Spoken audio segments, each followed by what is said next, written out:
जय गुरु जी। सत्संग bye Jaya aunty on 6 फरवरी 2015। गुरु जी के एक बार कह देने से कि जा कल्याण किता हमारे जीवन के असंभव से दिखने वाले काम पूरे हो जाते रहे। और आज जब गुरु जी अपने मनुष्य वाले टोले को त्याग चुके हैं, तब भी उनके बोले हुए शब्द चमत्कार करते हैं। चाहे वो सपने में आकर ब्लेस करें या किसी और के मुंह से कहलवा दें। ऐसा ही एक सत्संग शेयर करना चाहूंगी। कल एक संगत आंटी का फोन आया, जिन्हें गुरुजी ने घनघोर विपत्ति के आते ही अपनी पनाह में ले लिया। जैसा कि उनका ये भक्त परेशानी की मार से टूटकर बिखर ना जाए, हर पल साथ हैं उसके, ये महसूस कराते रहते हैं। पर हम इंसान कमजोर होते हैं, सोचते हैं कि गुरुजी तो सब कुछ कर सकते हैं, तो फिर हमारी परेशानी क्यों खत्म नहीं कर देते। अब हमारा कर्म चक्र ऐसा हो रखा होता है कि यदि गुरुजी ने उससे हमें बिना भोगे अभी निकाल भी दिया, तो फिर से हम उस विपत्ति में फंस जाएंगे। पर हम इंसान को ये बात गुरुजी कुछ अलग तरीके से ही समझाते हैं।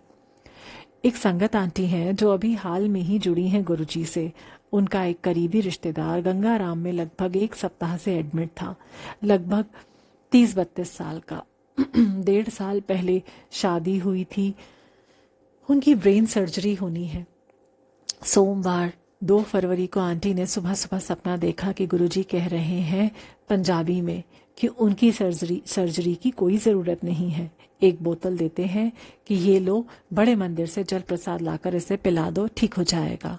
और हाँ, मंदिर अपनी पड़ोसन को लेकर जाना। सपने को समझकर आंटी मंदिर जाने का सोच रही थी, पर मौसम खराब होने के कारण लग रहा था कि शायद ना जा पाए। पर कुछ ही देर में अचानक धूप निकल आई।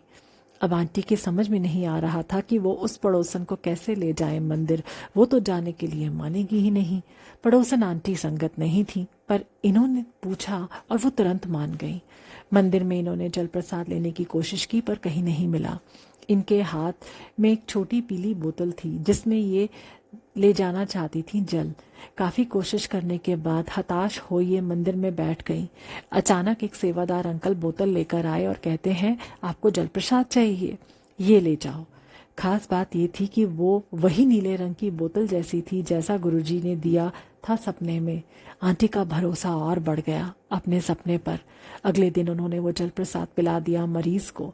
बस उसके बाद जैसा कि कितने ही सत्संग में हमने सुना है, सब टेस्ट रिपोर्ट ठीक आने लगे। डॉक्टर्स को उनकी सर्जरी करने की ज़रूरत ही नहीं लगी और अगले ही दिन वो अस्पताल से डिस्चार्ज कर दिए गए।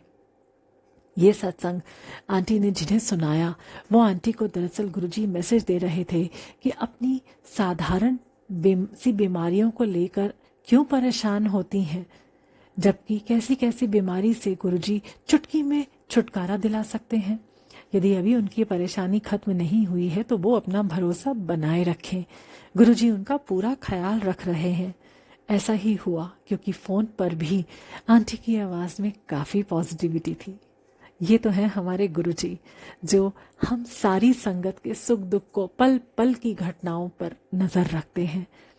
जो उनके पास नहीं भी आ पाया है, उसका भी कल्याण करते हैं। गुरुजी सब पर मेहर बनाए रखना। जय गुरुजी।